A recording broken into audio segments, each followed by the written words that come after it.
وعلى آلك وأصحابك يا حبيب الله. الصلاة والسلام عليك يا نبي الله وعلى آلك وأصحابك يا نور الله. نويت سنة الاعتكاف. أعوذ بالله من الشيطان الرجيم. بسم الله الرحمن الرحيم.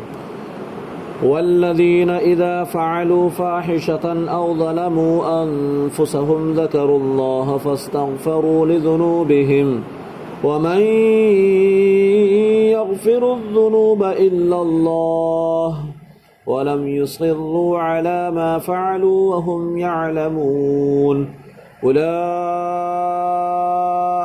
جزاؤهم مغفرة من ربهم وجنات تجري من تحتها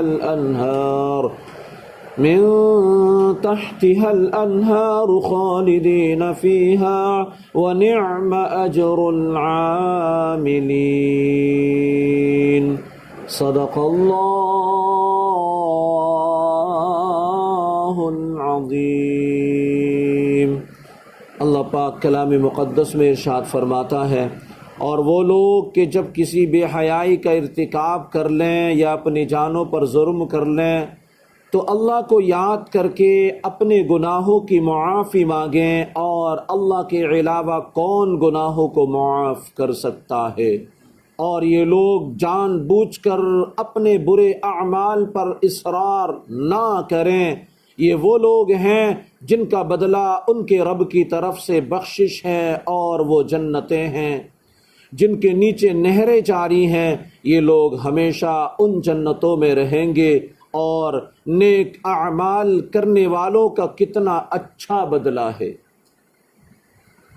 پرہیزگاروں کے اوصاف کا بیان جاری ہے، اور یہاں ان کا مزید ایک وصف بیان فرمایا، وہ یہ کہ اگر ان سے کوئی کبیرہ یا صغیرہ گناہ سرزد ہو جائے تو وہ فوراً اللہ عز و جل کو یاد کر کے گناہوں سے توبہ کرتے ہیں، اپنے گناہ پر شرمندہ ہوتے ہیں اور اسے چھوڑ دیتے ہیں، اور آئندہ کے لیے اس سے باز رہنے کا پختہ عزم بھی کر لیتے ہیں، ارادہ بھی کر لیتے ہیں، اور اپنے گناہ پر اصرار نہیں کرتے. یہی مقبول توبہ کے شرائط ہیں.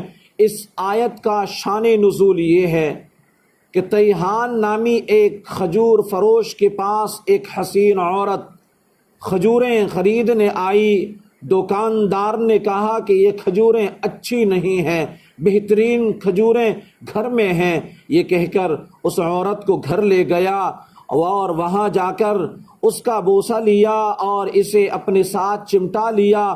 اس عورت نے کہا اللہ عز و جل سے ڈر. یہ سنتے ہی تیہان نے اس عورت کو چھوڑ دیا اور شرمندہ ہو کر رسول پاک صلی اللہ علیہ وسلم کی خدمت بابرکت میں سارا ماجرا عرض کر دیا. اس پر یہ آیت کریمہ نازل ہوئی. ایک روایت میں یہ ہے کہ دو شخصوں میں بڑا پیار تھا. ان میں سے ایک جہاد کے لیے گیا اور اپنا گھر بار دوسرے کے سپرد کر گیا. ایک روز اس مجاہد کی بیوی نے اس انصاری سے گوشت منگایا. وہ آدمی گوشت لے آیا. جب اس مجاہد کی بیوی نے گوشت لینے کے لیے ہاتھ آگے بڑھایا تو اس نے ہاتھ چوم لیا، لیکن چومتے ہی اسے سخت شرمندگی ہوئی اور وہ جنگل میں نکل گیا اور منہ پر تماچے مارنے لگا اور سر پر خاک اڑانا شروع کیا. جب وہ مجاہد اپنے گھر واپس آیا تو اپنی بیوی سے اپنے اس دوست کا حال پوچھا. عورت نے کہا اللہ عز و جل ایسے دوست سے بچائے. وہ مجاہد اس کو تلاش کر کے حضور سید الانبیاء محبوب کبریا جناب محمد الرسول اللہ صلی اللہ علیہ وسلم کی خدمت میں لایا. اس سے حق میں یہ آیت کریمہ نازل ہوئی. صلو علی الحبیب صلی اللہ تعالی علی محمد صلی اللہ علیہ وآلہ وسلم۔ الحمدللہ رب العالمین والصلاة والسلام علی سید الانبیاء والمرسلین۔ یا الہی رحم فرما مصطفیٰ